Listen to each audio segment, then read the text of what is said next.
Hello again, world. This is Justin Tucker, marching forward with our Drupal 7 convention and membership video tutorial series.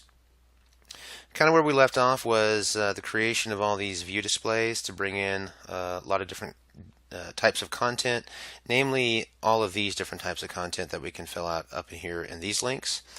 In this video, I'm going to make two special views, actually three special views around speakers, vendors, and sponsors that have a different relationship to this conference than when we fill out these items. Primary difference is each one of these forms that represent this instance of this type of content is going to have the same field in it that it references a registration event. So all of these have that field. Speakers, sponsors, and vendors I don't think do. No. Okay, but inside of the registration event content type, we did add a reference field all the same to speaker, sponsors, and vendors. And that is how we can, in this form of registration event, choose the different scenarios of speaker, sponsors, and vendors that we have. So with this model, it works best, of course, if you enter in all your speakers, sponsors, and vendors first. And that way, when you go to add a registration event, you can choose which ones belong to this particular event. This is a much more scalable solution, so you don't have to enter in over and over again common speakers, sponsors, or vendors. You can simply reuse the same entry you entered the first time you entered it. So that is kind of the big difference. Is in all the other videos we were really looking at views that pulled in the content contextually aware of the conference they belong to. That's kind of what's happening here, but it's as a byproduct of a field, just like all this other content up here. So what I intend to do is actually hide this from this display and then create its own view, three of them, one for speakers, sponsors, and vendors, that we can move around just like all these other view displays we've got currently on the page. So the first way to go do that is to tell these to hide on the full display. There's a teaser display as well. So we're going to go ahead and hide reference speakers, sponsors, and vendors. Going to go ahead and hit save. And when it kicks us back to the page, those values should be gone, and they are. So to get started on the views for this, I'm going to go to Structure, Views, Add New View. Let's see. I need to think of a good name for this. Well, I don't know. We'll just call it Speaker, Sponsor, Vendor Displays.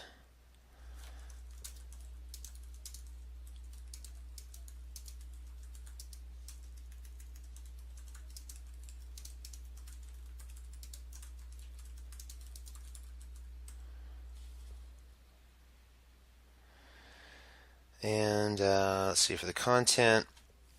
So this thing here is basically helping you set up the filter area, and it doesn't really let you choose more than one.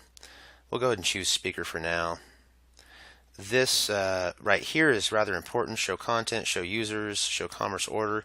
This is basically asking what base table in the database do we want to use to get content out of.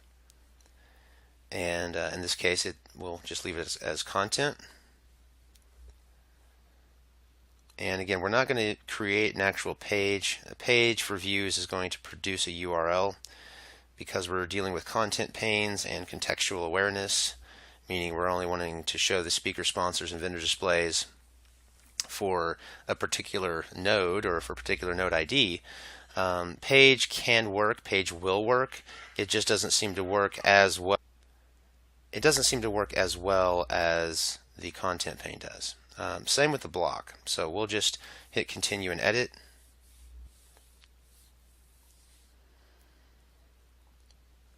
And here we only have one speaker in the system, which I said was me. Because this is contextual, we'll go ahead and say display all items. And I'm wanting to also make it contextually aware so we know we're going to have to use this contextual filter. But in this case, it's going to be a little bit different because what I'm asking for is, hey, show me all speakers that relate to, and in this case, the node ID that we're on. So just take my word for it. I know that we're going to need the NID, the content NID. And I'm basically saying use that. I'll give you the value. It's going to be coming from the URL. And it should go away, which is correct behavior because we have not told this view what the contextual ID is. So once we put this filter in here, that's kind of what that does, is the view says, okay, well, I don't know what to do until you give me a URL. I'm sorry, a URL that has the ID of the node we're talking about in it, and that's what this box represents. So we're going to put the node ID of 1, which is our convention, and I do not get it. Okay, so that is not the way to do that. Okay, I think the reason that didn't work is because I need a relationship in here. So what I've done is I've actually gone into the content type and just said, hey, show me all speaker sponsors and vendors right now. Don't just isolate it to speakers, and here we all have all our results. But these are actually all of the results there are. So let's just start with speaker.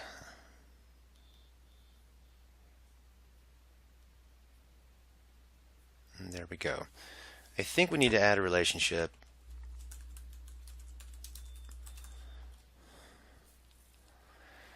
Let's see, a bridge to the content entity that is referenced via this field. That would be the speaker itself. I think we need a bridge to the content entity that is referencing this content. I think we need a bridge to the actual node itself, which is the convention.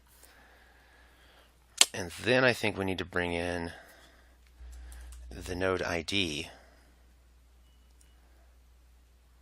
Say that we'll give it the ID from the URL, but I think the key here is now we have to choose this relationship.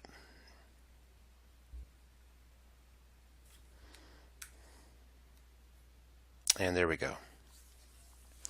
So a relationship, and we'll be getting probably into more of them later on, but a relationship is going to be the means by which you reach into other tables through the fields that you have on your content type.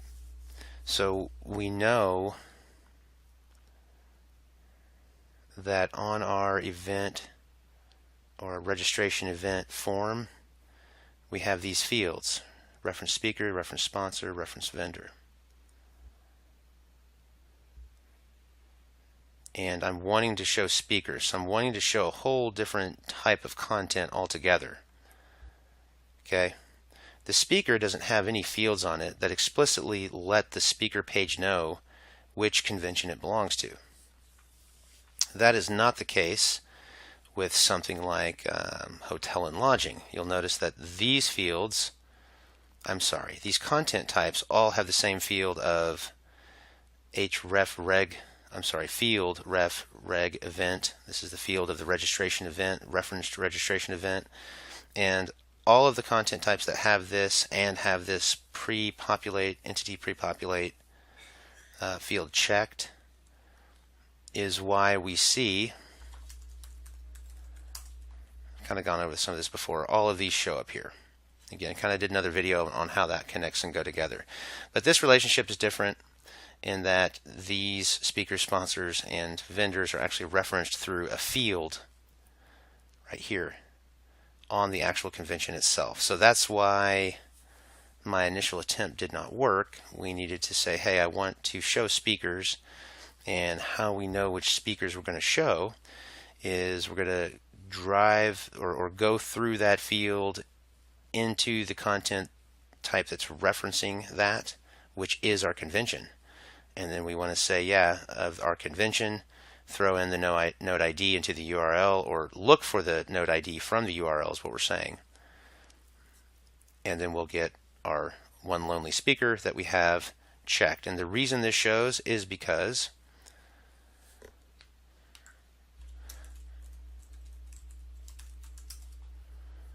in the edit screen, this box is checked under reference speakers. If this is unchecked, there would be no results. Speaking of no results, let's go ahead and do that real quick. Choose a global text area, and we'll just say something like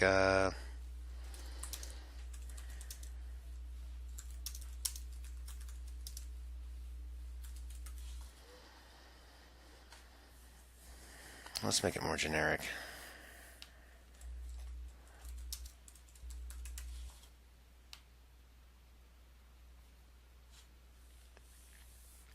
Now I'm still on this master display. What I need to do is add a content pane. For the panel path, I'm going to say yes, please use it. That will help in passing the URL that has the node ID into this contextual filter, which will drive this to work better.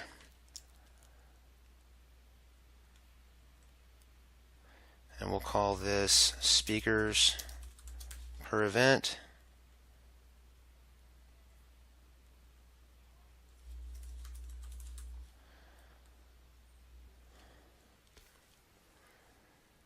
And that looks good. Again, this is just very raw right now. We'll go ahead and clone this and do this same exact thing except for sponsors.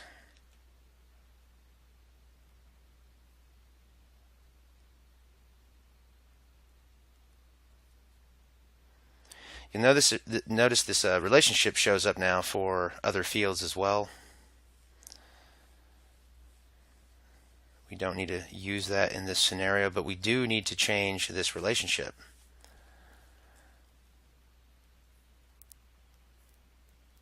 So this time it is going to be, and notice that when I removed it, it removed it from here as well. There's no more drop-down box up here. So this is going to be referenced sponsor. I think I want this second one. Yeah.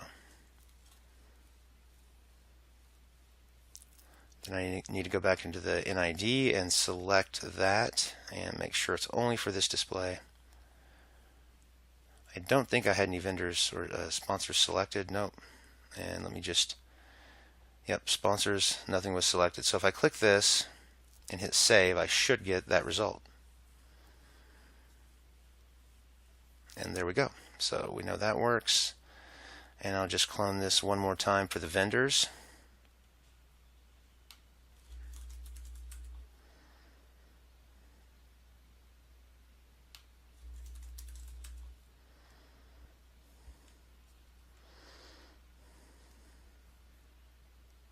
Again, we have to bring in the relationship for the vendor field.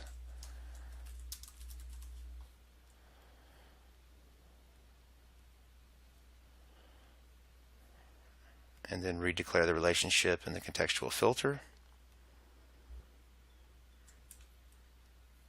And there's no results.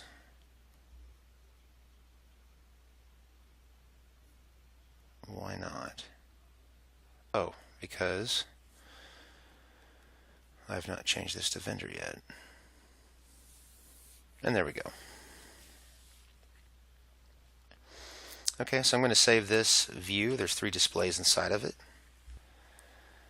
And then if I go back into my event registration or registration event panel here, I should have 3 new contextual views or view panes for speaker sponsors and events. And here they are right here.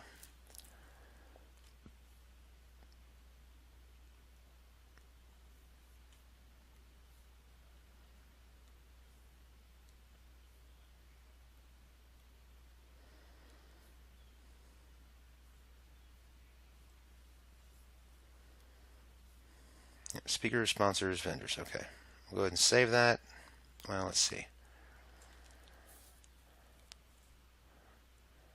Since I don't have that many, I'll actually move this up into this area.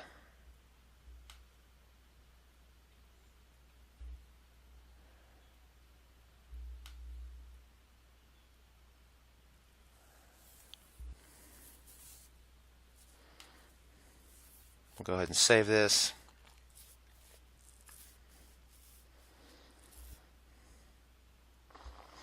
And And here we go.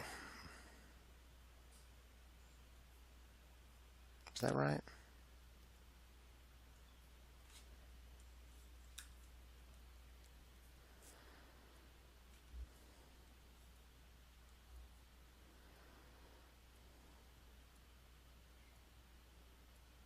I wonder why that's not showing up. Oh, that's why. This got overridden. There we go. Because of not doing this properly. I kind of warned about that in another video. That's exactly what happened here. So let me go ahead and save this. And if we go back, we should see a value in for each area. So here we go. Here's the speakers that we'll have, and each one of these link to the individual pages. So there will be all the content and information related to that speaker. Same with Headstorm Studios. And of course, we've got a vendor for Tanner. And those represent those individual pages that can be reused in the future. We'll also expand this idea to actually add a calendar per vendor, per sponsor, per speaker that will display on that calendar the events that they have been a part of, or events or conferences that have referenced them. It can kind of show a growing resume as a byproduct of doing those activities. So yeah, lastly, I will stress again, I get it. It is ugly, ugly, ugly. We're not really worried about look right now. We're just worried about the functionality, making sure these connections in the database are correct and that the queries are correct, the views are correct, bringing in the right data when we're on the right screens. And again, all this material on this page is only contextually aware that it belongs to this page and will only show on this page as we have it configured so far. You can, of course, go to your content link and see all pages ever made. But these are all pages ever made that belong to this conference. So I'll leave the video at that. Trying to think kind of what the next step would be. Don't know if I'm going to go into layout next, or maybe looking at a calendar per speaker, sponsor, and event. Oh, look at this problem here. I've got the same labels because I did not update it. Yep, sponsors per event. Here we go.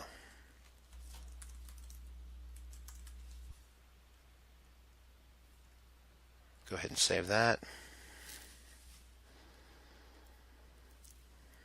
And this should correct.